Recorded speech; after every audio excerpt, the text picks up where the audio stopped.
जन वल्लभा Girivardhari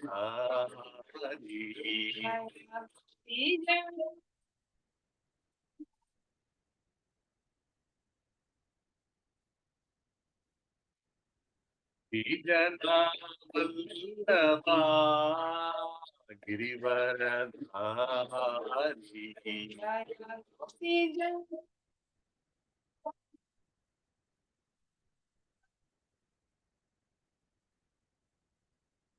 यशोदानन्दना Vraj जनरञ्जना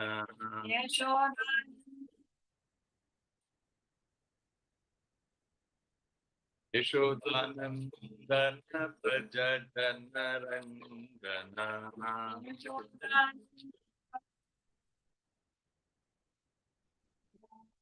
यमुनातीरावनचारी यमुनातीरावनचारी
Hare Krishna, Hare Krishna, Krishna Krishna, Hare Hare, Hare Rama, Hare Rama, Rama Rama, Hare Hare.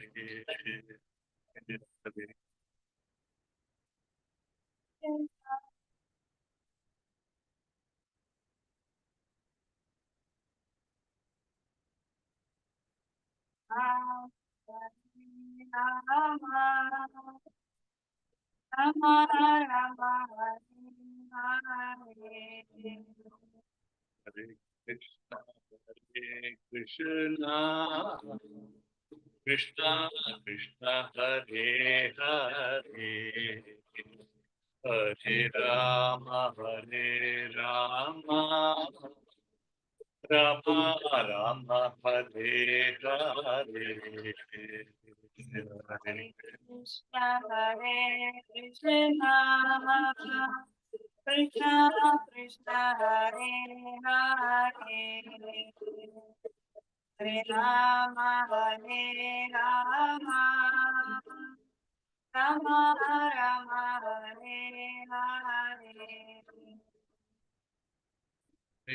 Hare Krishna, Krishna Krishna, Hare Hare, Hare Ram, Ram Ram, Hare Hare. Krishna, Hare Rama, Ram Ram. Hare Krishna, Krishna Krishna, Hare Hare, Hare Ram, Ram Ram, Hare Hare. Krishna Krishna, Hare Hare, Hare Ram, Ram Ram, Hare Hare. Krishna, Hare Krishna, Krishna, Hare Hare, Hare Rama, Hare Rama, Rama Rama, Hare Hare.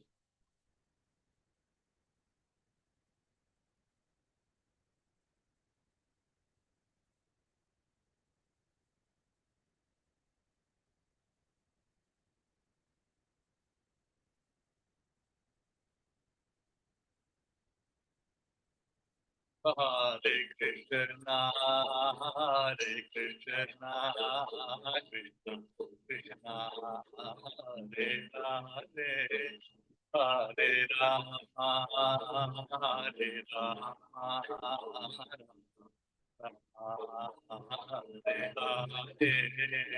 Hare Krishna.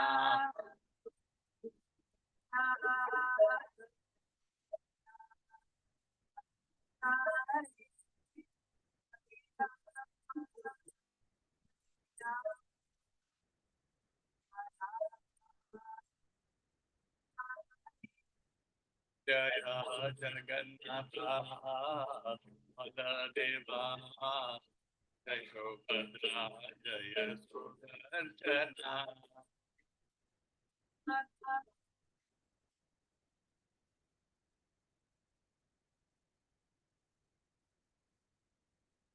Jaya Gaurangi Bengurishvara Gaurangi Bengurishvara Gaurangi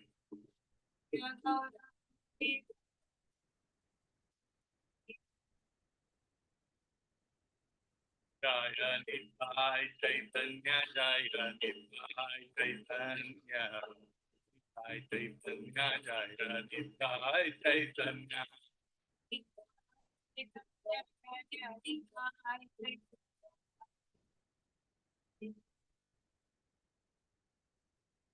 Jaya Lakshmi Narasimha Jaya Ananda Deshe Narasimha Jaya Ananda Deshe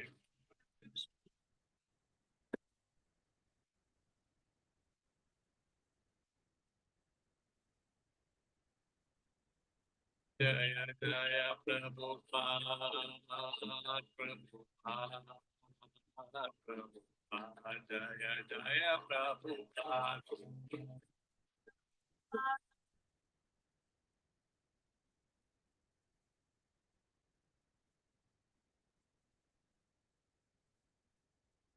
देवो विष्णुपाद परमहंस परिव्रजकाचार्य अष्टोत्तर सदस्य श्रीमद् अभय चरणार विंद भक्ति वेदांत स्वामी श्रील प्रभुपाद की जय।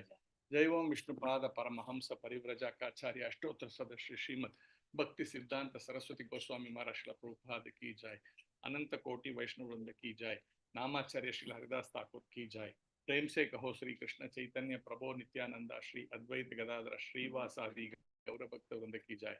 श्री श्री राधा कृष्ण गोप गोपीनाथ श्याम कुंड राधा कुंड गिरि गोवर्धन की जय। वृंदावन धाम की जय। मायापुर श्री नवद्वीप धाम की जय। मथुरा धाम की जय। द्वारका धाम की जय। गंगा माई की जय। यमुना माई की जय। भक्ति देवी की जय। तुलसी महारानी की जय। समवेत गौर भक्त वृंद की जय। गौर भक्त प्रेमानंदे हरि हरि बोल। All glories to the assembled devotees, Hare Krishna. All glories to the assembled devotees, Hare Krishna. All glories to the assembled devotees, Hare Krishna. All glories, all glories, all glories to Sri Guru and Sri Gauranga. Jai Shri Prabhupada. Om Namo Bhagavate Vasudevaya. Om Namo Bhagavate Vasudevaya. Om Namo Bhagavate Vasudevaya. नारायणं नमस्कृत्य नरं चैव नरोत्तमं देवीं सरस्वतीं व्यासं ततो जयमुदीरये। नष्टप्रायेषु अभद्रेषु नित्यं भागवतः सेवया Bhagwati उत्तमश्लोके भक्तिर्भवति नैष्टकी। Hare Krishna. So today I have been asked to discuss Srimad Bhagavatam, 4th canto, 11th chapter. 4th canto is entitled The Creation of the Fourth Order, and the 11th chapter is called Swayambhuva Manu Advises Dhruva Maharaj to Stop Fighting, and in that verse number 23. I will share the screen.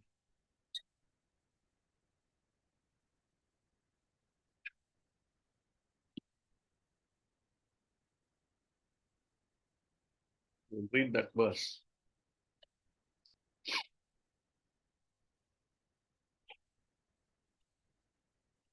Avyaktasya parameyasya nana shakti udayasya cha na vai chikitsitam tata Ko Vedatha Swa Sambhavam.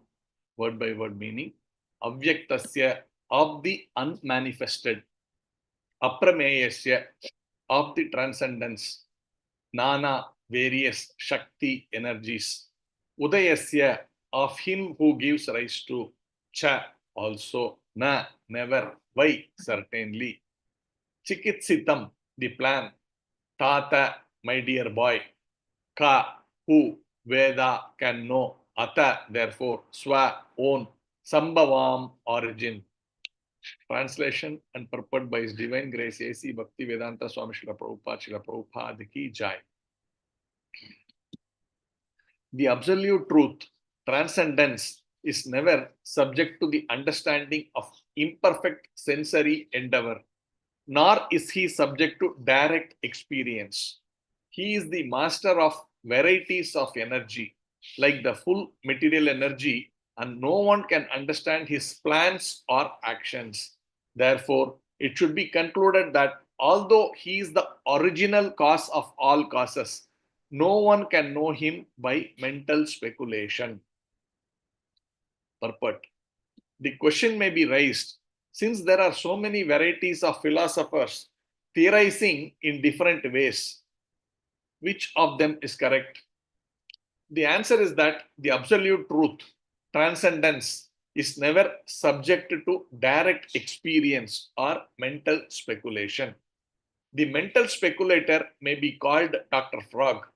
The story is that a frog in a 3-foot well wanted to calculate the length and breadth of the Atlantic Ocean on the basis of his knowledge of his own well.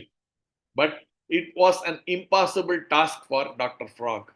A person may be a great academician, scholar, or professor, but he cannot speculate and expect to understand the absolute truth, for his senses are limited. The cause of all causes, the absolute truth, can be known from the absolute truth himself and not by our ascending process to reach him. When the sun is not visible at night or when it is covered by a cloud in the day, it is not possible to uncover it either by bodily or mental strength or by scientific instruments. Although the sun is there in the sky, no one can say that he has discovered a torchlight so powerful that if one goes on a roof and focuses the torchlight on the night sky, the sun will then be seen. There is no such torchlight, nor is it possible. The word avyakta, unmanifested, in this verse indicates that the absolute truth cannot be manifested by any strain of so-called scientific advancement of knowledge. Transcendence is not the subject matter of direct experience. The absolute truth may be known in the same way as the sun covered by a cloud or covered by night. For when the sun rises in the morning in its own way, then everyone can see the sun. Everyone can see the world and everyone can see himself. This understanding of self-realization is called Atma Tattva. Unless, however, one comes to this point of understanding Atma Tattva, one remains in the darkness in which he was born. Under the circumstances, no one can understand the plan of the Supreme Personality of Godhead.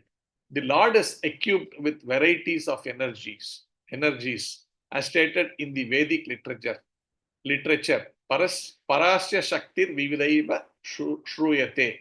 He is equipped with the energy of eternal time.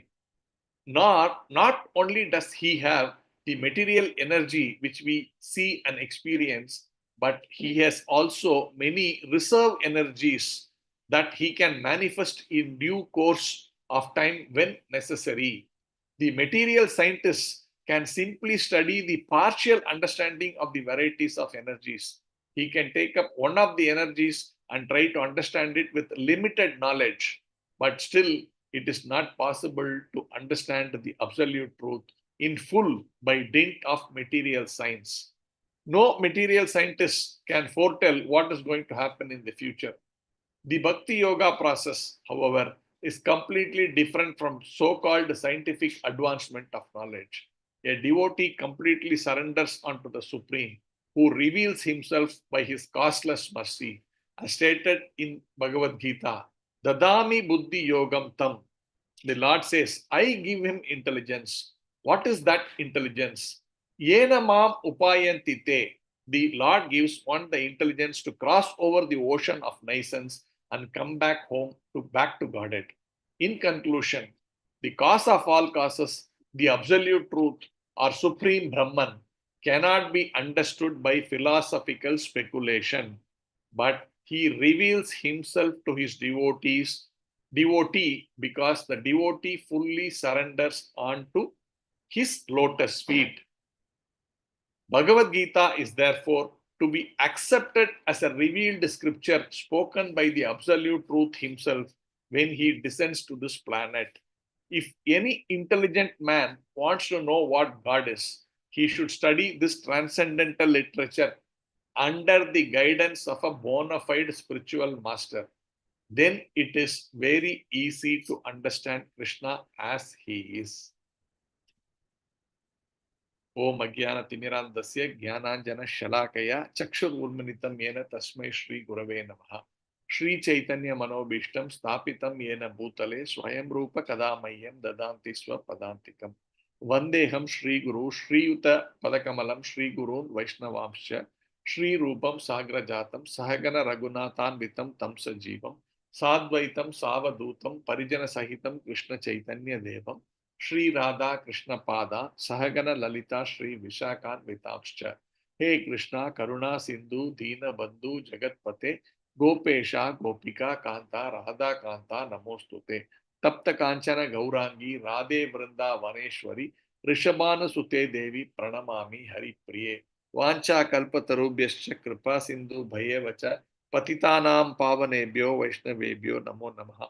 नमो विष्णु पादाय कृष्ण प्रेष्ठाय भूतले श्रीमते भक्ति वेदांत स्वामिन इति नामिने नमस्ते सारस्वते देवे गौरवाणी प्रचारिणे निर्विशेष शून्यवादी पाश्चात्य देशतारिणे जय श्री कृष्ण चैतन्य प्रभो नित्यानंद श्री अद्वैत गदाधर श्रीवासादि गौरभक्त वृंदा हरे कृष्णा कृष्ण कृष्णा हरे हरे हरे राम राम राम हरे हरे हरि ओम तत्सत्.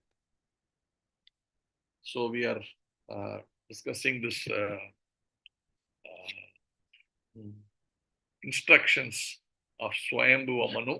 Basically, it's part of his advice to Dhruva Maharaj to stop fighting. We all know. So Dhruva Maharaj was, he conquered the entire universe, and he was having this exclusive, what do you call, right to rule this planet, Dhruva planet, for 36,000 years.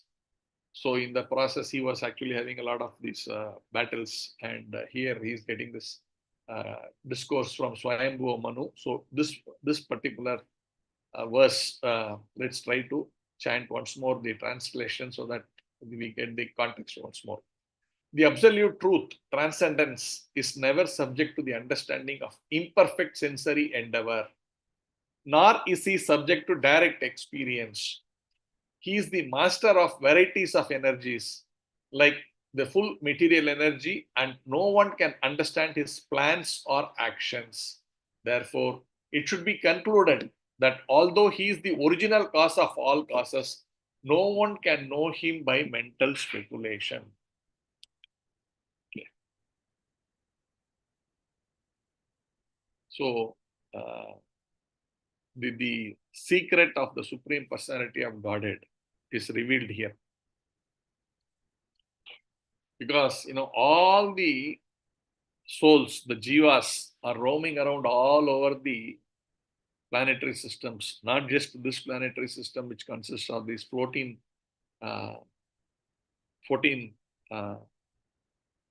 layers. But there are millions and trillions of such planetary systems, each having these kind of 14 layers and covered by a hard shell. And each of these hard shell is like the hard shell basically consists of this 5 layers, what we call the Bhutas, which is earth, water, fire, ether, and space. Now, these 5 are one above the other forming the shell, and each of them is 10 times more than the previous one. So, for assuming we start with the earth on top, then earth, assuming it is x kilometer, then next this water means x is 10 times that x kilometer. Then next is, if you say air, that is 10 times that of water. That's distance like that over. So it is practically impossible to penetrate this hard shell of each of these, this one, the planetary systems. I mean, ultimately, we have to penetrate all this and go to the spiritual sky. So, but with all this, when we try to understand who is the Supreme Personality of Godhead, therefore, naturally, it's not very easy. Therefore, Prabhupada says, there are so many philosophies, there are so many theories. Oh, this is God, this is what it is. This is how this everything came into being. This is what it is. I know as far as my mind goes, as far as my opinion goes. These kind of discussions people get into. And here, which very clearly states, one cannot understand through this process. And it's also mentioned, one cannot understand this through direct experience or mental speculation, and also through our senses. So there are 3-4 aspects here we need to be very clear. It cannot be understood by our sensory perceptions. So there are reasons given why sensory perceptions cannot be used, because it is mentioned that we have 4 defects. We have 4 defects. One is our senses are imperfect straight away. So when our senses are imperfect, what do we mean by that? Because whatever senses we have, we are able to use them and experience certain aspects, gather some knowledge about a particular item. So if I have an eye, I can say, okay, there is this laptop in front of me. And with my hand, I can touch, okay, this is the desk which is holding this laptop, and it is made of whatever material like that. So there is this ability of the senses to gather knowledge and also experience certain things, which is fine and great. But then what we also need to understand is these senses are not perfect. Therefore, for example, if I am seeing with my eyes, I'm wearing glasses. So these eyes are not perfect. Okay, you are wearing glasses, but my eyes, I don't have any glasses. I'm having very sharp vision. But how far can this eye see? So, no, it is based on our whatever scientific knowledge we have right now. They say the eagle has the most powerful vision of all living entities. Maybe it can see from far above a small mouse moving on a field down below. Maybe, I don't know, maybe a kilometer, 2 kilometer away. It can see from the top, and it can zoom in and come and catch that rat.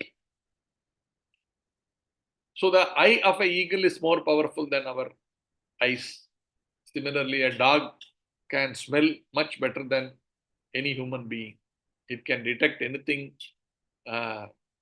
over many, simply by smelling, it can trace a person's movement for kilometers. If I had moved, and if the dog is able to get my smell, or if it sees, okay, this smell is specifically going in this direction, that way it can go, which we can never do that. It's very, very not very impossible to do such things. So with these 4 defects, so I just talked about this one defect, our eyes are imperfect. Then there is this other defect, which is, no, not eyes, the senses are imperfect. Then the second defect is, to err is, we say, no, we have the tendency to commit mistakes. So, however perfect one seem to think, they have a tendency to commit mistakes. And therefore, we say in English, there is a verse which says, to err is human. So, to err is human means if I have a tendency to commit mistakes, then how is it that I can consider myself perfect to understand anything or what? So, everything is relative. To err is human.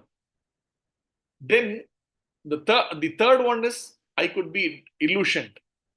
So if I could be illusioned, then what is my theorization of the what is supreme? So we all understand illusion, right? It's not about the illusion that we talk from a spiritual perspective, Maya and all that. I am simply talking about the material illusion that we have. So when we see something, we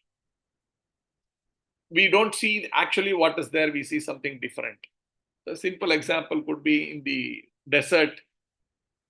We suddenly see like there is a oasis, that there is a nice water body, there are nice trees like that, and people run, get to take some water and drink from that oasis, and suddenly they see there's nothing there. There is simply the land, the barren land. So hot sun, scorching sun is actually heated up the earth there.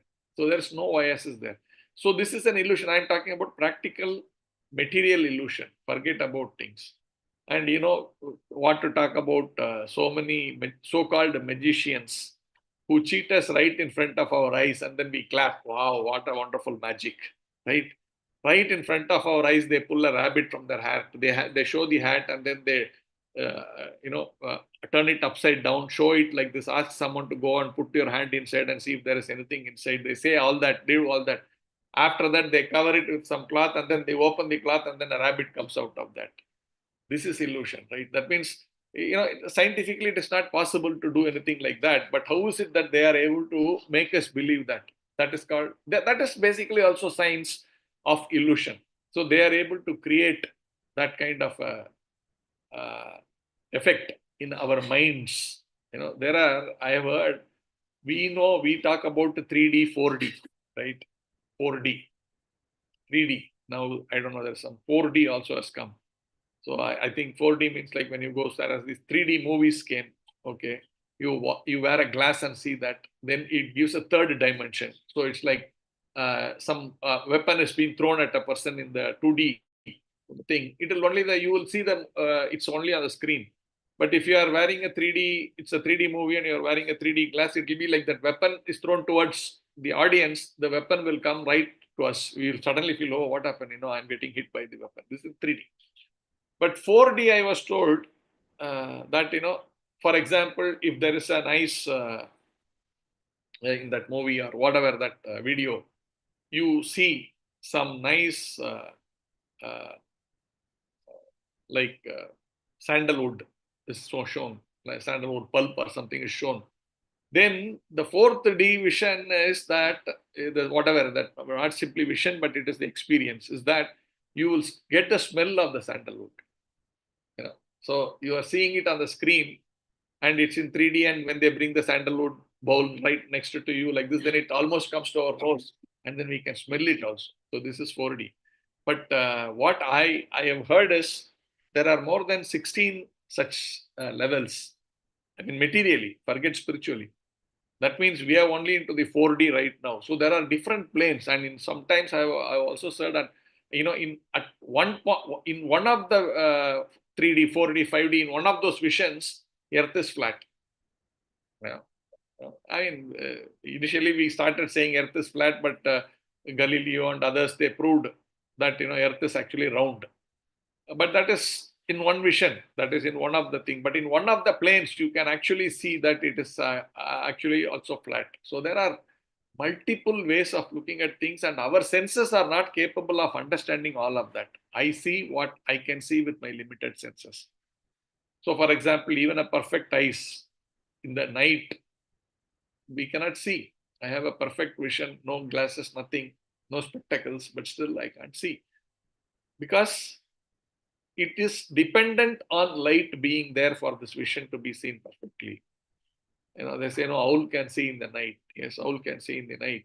Again, there is some adjustment to the apparatus. So there is this limitation, and therefore some additional effect is given to that particular apparatus to enhance that vision or whatever, that sense. It could be the sense of touch, it could be the sense of a smell or whatever. But at the end of the day, the thing to get illusioned is always there. So we have discussed the three types of shortfalls in us, because of which we cannot theorize because we are not perfect. And the fourth one is that we have a tendency to cheat. Oh, this cheating, not everybody cheats. There are only a few people who can cheat. We say like this, but that is not true. Sometimes without knowing, in the sense, we believe something and we tell people with conviction, no, this is true, this is what it is. We say with conviction, but actually that is not true. So when something is not true and you say that and say this is what it is and so you please do it, that is cheating. When I don't know how I can actually say that this is what it is, right? That means it's a false message I am giving. That is not true. But I believe that is true, and therefore I am convinced, and I am telling you this is what it is, and you take that. That means I am in a way cheating. So I'm not talking about the standard cheating of what everybody talks about, like like people cheat others of their money, cheat them of their property. So many things like this kind of cheating, or in a sport when you are playing, there are so many rules. If you don't follow the rules, but you tend to escape from getting caught, and you are getting points and you're winning, something like this. All this is considered cheating. But even someone who's genuinely nice person, who's perfect, who's very, very morally right and all that, without knowing he's cheating. So this tendency to cheat is there. So there are these four types of defects. When you have all these four types of defects, there is no question of that we can be perfected to understand the Supreme Personality of Godhead. We have these four defects. Then there are these different things which is also talked about in terms of there are three ways of understanding something. So that is also to be touched upon here in this particular context, even though these may be considered basic in our Bhagavad Gita study. But then, we need to understand the basics very right. So there are three types of, experiencing something, which is basically what I directly see or directly experience, which means, like in this purport Prabhupada is writing, you cannot understand God by your experience, very clearly written. The sloka also says this very clearly, that you cannot do by your experience.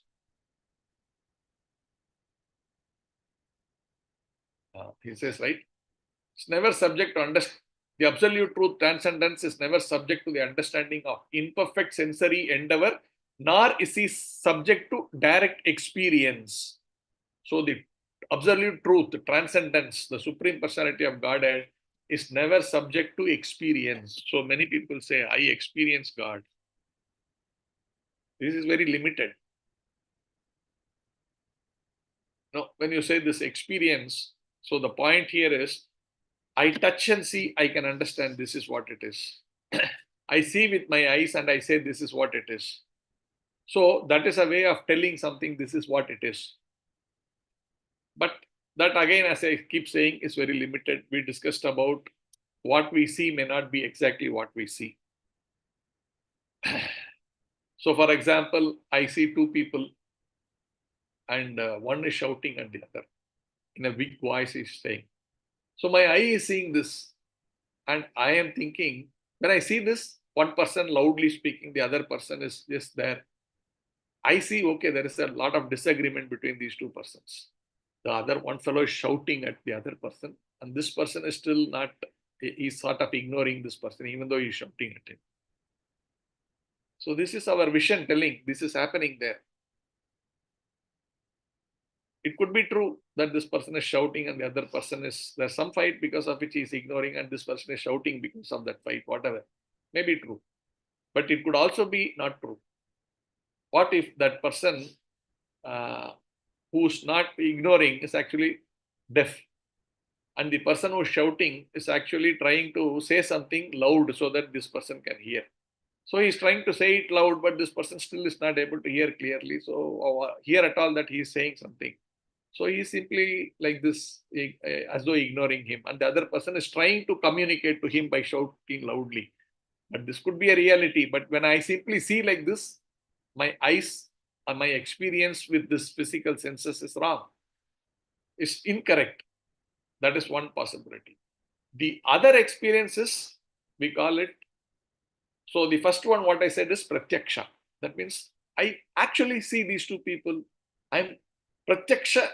By pratyaksha, I'm seeing that this fellow is shouting and that fellow is ignoring. This is my understanding of the situation, while that is not true. The second one is anumana. Anumana means I am deducting based on something which I am seeing or I am experiencing. I am detecting. I am sort of logically thinking this means that only should be there, like that. So we could have some such examples like this. So there could be like, I see someone suddenly going, having, let's say, someone is having an intense discussion on the telephone with someone, with, let's say, some friend. Intense discussion, they keep having a lot of thing, and that intense that friend keeps on calling friend or whatever, colleague or whoever keeps calling, and there's a lot of heated exchanges we are seeing. So after some time, and this is keeping on going, there are 4 or 5 calls coming, we are seeing. And then there is a 6th call which is coming. Again, this person immediately gets up and goes inside into another room. And we think, oh, that fellow is again called, and this is going to even become bigger fight, I'm thinking. This is deduction. I am thinking there has been a series of 4 calls and such serious discussion happening. So this is an extension of that. I could think like that.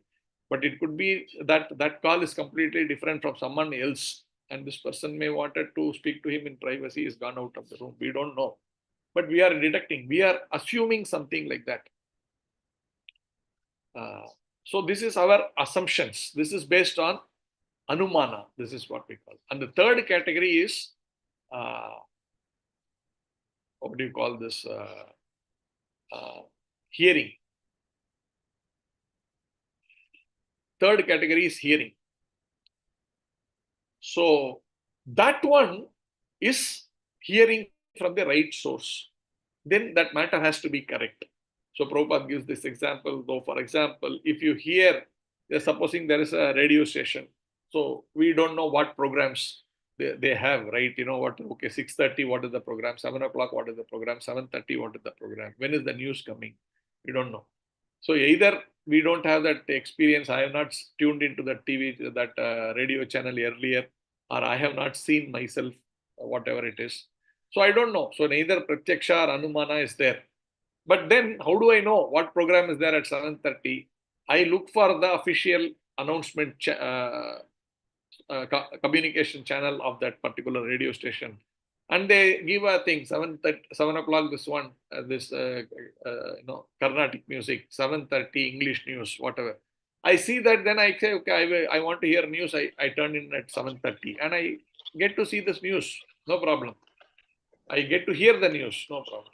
So here, there's nothing pratyaksha, there is no anumana, but it is hearing from the right source. So this is called the hearing process, which is most perfect. That means question is hearing from the right source. So we should understand who is authorized to communicate on behalf of the radio channel. That one is authorized source. You hear from them. Even our knowledge. When we go to school, someone tells us one formula, whatever, basic. If I go to first standard, they say 1 + 1 is equal to 2.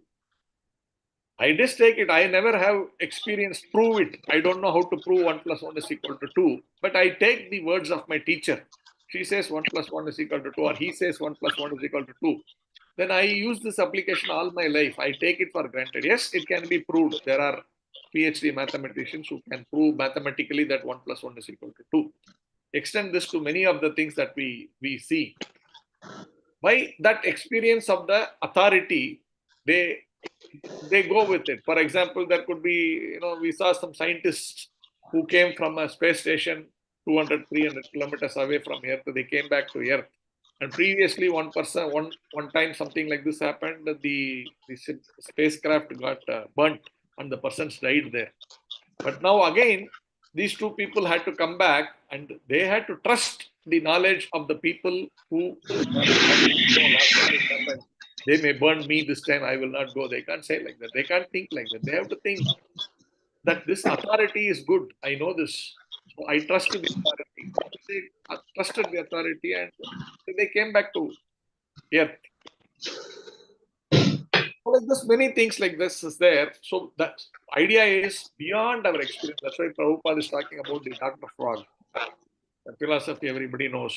Someone experience detecting, someone giving opinion about something which they don't know based on what they know. Right? This is our extension. I know this much, and therefore that has to be like this. This is logic. So the frog sees, okay, this well is 3 feet wide. So when another frog comes from the ocean, somehow comes here and jumps into this well, and then he asks, okay, I came from the Atlantic Ocean or whatever ocean it is. And he says, oh, how big is it? Oh, it's so big. Oh, will it be twice the size? The frog will ask. Because he is relating everything to his experience of 3 feet. It's never possible for him to understand really that, the Atlantic Ocean is maybe millions and trillions of times bigger than this ocean. He will never believe it, even if it is told like that, he can't believe it. So similarly, when we talk about this Earth is, so small and, these planetary systems. So today the scientists are going to figure out, so many trillion kilometers away. And, this particular meteor is going to hit the Earth in 2045. All these calculations, we are very proud, which is fine, which is nice, we are not condemning that, oh, this is all nonsense. No, we are not condemning that. But I am only trying to say, yes, we know so many things, but what we know is still only a speck in that ocean of that universe, cosmic manifestation. It is just a small speck in the cosmic manifestation. Therefore, what is the point of exploring beyond a point of time using our life? Because there are, even now scientifically, they say if we have to go to the whatever, to the next galaxy or whatever, they say we don't have the ability to go there within my lifetime or whatever.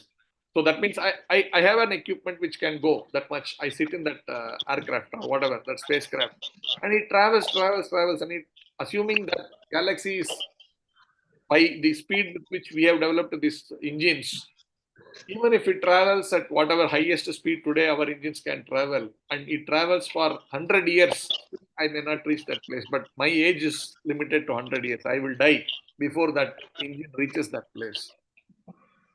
And you remember I talked about these layers on top of the shell. These 5 Panchabhuta, everything 10 times the other one. It's impossible to penetrate. So, how are we going to know about this science of absolute truth? So, these methods, whatever we discussed, and this method of knowledge, also we discussed 3 types of things, does not work. Also, the 4 limitations of this, whatever, including humans and all other living entities with their bodies. The second one is those 3 methods. The third method is the best I told you. And there is also one other thing called ascending knowledge and descending knowledge. So ascending knowledge is that which I am trying to understand at what next step. From there, I try to understand the next step. So this is philosophical trying to understand by jnana. I understand one thing, then from there I try to understand the next thing. So this keeps on going, and Krishna is very clear. You cannot understand me through this jnana. Absolutely impossible. So that is also lost. Then there is other thing called descending. Descending means that knowledge comes from the source. So what we discussed, knowledge which you hear from the authority, from the teacher, from that radio station's official communication channel, that is descending. So that they tell you this is what it is. Then I don't have to speculate. Why I have to speculate? Like this, when you want to try to understand Krishna, Prabhupada says you understand through the process of that descending knowledge. That means understanding from Krishna himself. So when you understand from Krishna himself, I don't have to speculate anything. I simply accept it. Okay, this is what it is. Krishna has told me this. So Prabhupada gives another example also. So someone is pushed from, supposing you are in a ship in the middle of the ocean, and suddenly you fall down into the water, and there are sharks underneath. Huh? So that fish, that area of that sea is like that. There are many sharks in that area. That ocean, that's where the ship is. There are many sharks underneath. So now this fellow, having fallen into the water, now then he can't think and so okay now okay, how did it fall? How did I fall down? Who pushed me? I want to know this first. All these things he will not do. He will first think, oh, I have fallen into this ocean and there are sharks underneath already coming towards me. He will immediately look, whoever is throwing that rope, he will try to hold that rope and try to come up quickly. So you have to depend on that authority and try to escape from that rather than trying to experiment there. Oh, let me first find out who pushed me. Let me have this argument with him and all that. Then you come up and then say, hey, who pushed me here? So go back to garden and try to find out more details. But right now, I can only go by the authority. The Vedic authorities are there. The Supreme Personality himself has given the Srimad Bhagavad Gita based on his Bhagavan Uvacha, based on whatever he has said, we take it. It's not in my experience. My senses are not able to perceive it, but still I do this. Authority is there, Srila Prabhupada. He's saying, you chant Hare Krishna. Okay, I will chant Hare Krishna. You read the Bhagavad Gita. I have given you the nice commentary on that. Yes, Prabhupada, I will read. You take association of devotees. Yes, Prabhupada, I will do. You take prasadam. Yes, Prabhupada, I will do. That's all. All we need to take it from authority. Of course, we are not fanatical or we are not sentimental. Because fanaticism, absolutely no use. Sentiment is also not useful. But it is backed by the understanding, by the clear understanding of the knowledge. And that knowledge is coming through the parampara, which means Prabhupada is not simply speculating himself also. He's got it from his spiritual master, his spiritual master, his spiritual master, and ultimately we go up to the point of Lord Krishna himself. There, and he is absolute transcendent. They mentioned he is absolute truth. He is transcendent. He is beyond this material conception. He is not covered by the 4 defects that we discussed. Therefore, he is perfect. And whatever knowledge he is giving, if I receive it as it is and then keep giving down, and then if I receive it from one such source, my knowledge is perfect. I may not be perfect, but my knowledge is perfect. So that is important. And in that process, we can actually understand Krishna. Of course, Krishna cannot be understood fully. Why any of us, or why even pure devotees? Krishna himself cannot understand his full potency. Prabhupada is writing here, right? He has reserve energies, I believe, which means he has not used any of them. But he has reserve energies. And it can come into play at some point in time. He may use it for the first time. He himself doesn't know that I have these capacities, but it will come. Imagine. Krishna himself does not know his full potency. It keeps on expanding. It keeps on expanding. It keeps on expanding. His beauty is expanding. His powers are expanding. His creations are expanding. Everything is expanding. There is no limit to Krishna. If he himself cannot conclude, this is my ultimate capacity, what can ordinary jiva do? So, our job is simply to accept authority. And therefore, the question is, Who's the authority? As I said, the authority is nothing but the one who is in the parampara system. And in that parampara system, when the chain is not broken, when the message is passed on as it is, then the perfect knowledge is there. And by simply following that perfect knowledge, we become perfect. And therefore, the guidance of spiritual master Prabhupada has written, the guidance of the spiritual master. Accept that guidance, surrender onto that spiritual master, follow his instructions. Whatever he says may not look like, for example, your spiritual master may say, you simply go and distribute Prabhupada books, or he may say you simply go and clean the temple. Your job is to go every day, ensure cleanliness of the temple. That's all. So I think, what is this cleaning the temple? How will I get jnana? How will I become perfect in my understanding? That is not my speculation. That is not an area which I should speculate on. The spiritual master is saying, you clean this temple as your life's mission. You simply do that all your life till you die. I do just that, cleaning the temple, I will go back to God. I may not be an expert in Bhagavad Gita, Bhagavatam, Chaitanya Charitamrita, all the 4 Vedas, everything. No.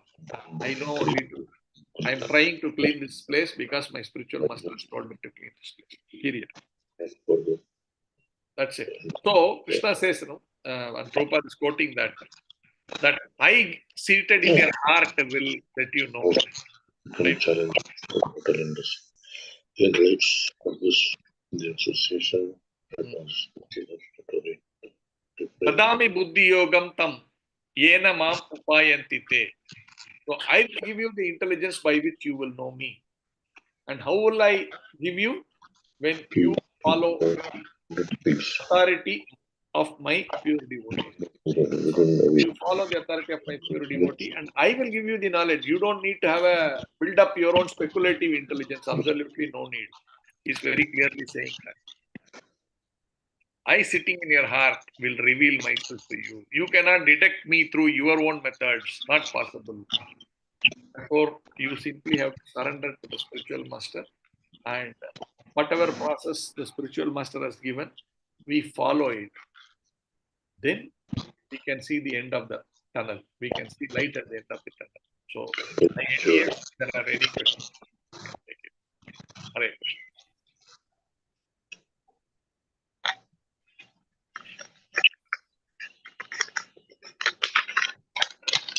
So, there's nothing. Thank you, Santosh Prabhu, and thanks to those who may be watching this video sometime.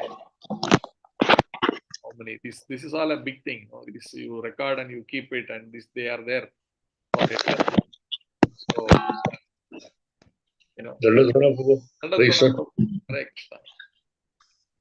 So I was just saying, right now you are the only person watching this. I don't know if there is anyone watching in other YouTube or Facebook, whatever it is. But then, I don't miss your class. That is one thing. It's a very informative class. Very informative class. So anyway, this will be recorded. This is recorded, so it is there. Even if I leave this body, it is available. Just imagine how we are able to see Prabhupada's. Let that always be there. Yeah. Let that always be there. So Prabhupada's, all his classes are there. So technology is very useful. We don't condemn science. Definitely. Science is very, very important. But the limited point we are making is whatever we know still is only a small speck in that entire cosmic knowledge. So I will conclude here. Thank you very much. Thank you. Thanks.